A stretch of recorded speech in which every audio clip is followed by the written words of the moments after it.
Faites accroître votre valeur. Shalom, bien-aimés dans le Seigneur. Notre méditation du jour s'intitule « Faites accroître votre valeur ». Nous tirons notre texte dans Luc chapitre 1, le verset 52, qui nous dit ceci.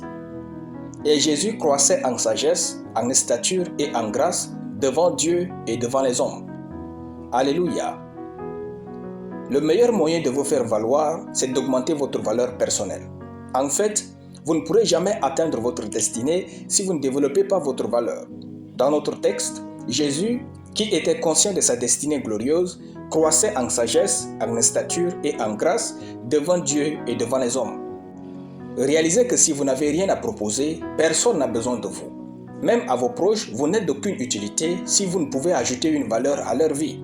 Le sachant, Jésus augmentait sa sagesse, sa taille et sa grâce. Selon Jésus, la sagesse n'est pas figée, mais changeante. D'après lui, son apparence physique était essentielle.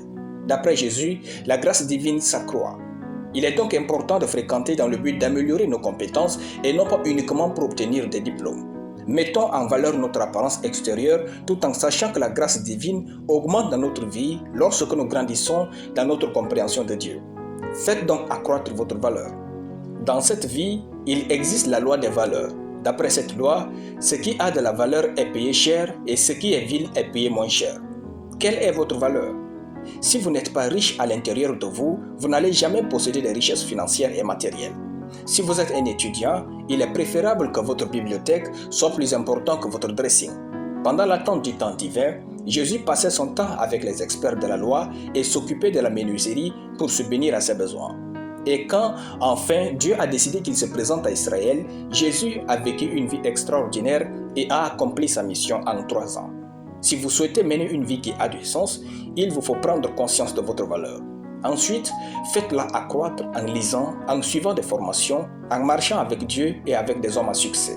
Votre valeur augmente grâce aux idées brillantes, aux rencontres fructueuses, aux fréquentations, aux amis, aux révélations de Dieu, etc. Devenez une personne de valeur et le succès vous attend. Le bonheur et le respect ne sont donnés qu'à ceux qui ont de la valeur. Alléluia. Nous allons prier. Seigneur éternel, je te rends grâce pour ta parole. Je déclare que j'ai grandi en sagesse, en stature, en grâce, en force et en compétence au nom de Jésus-Christ. Amen. La lecture biblique en une année, Ecclésiaste chapitre 9 à Ecclésiaste chapitre 12. Soyez bénis, c'était le pain du ciel.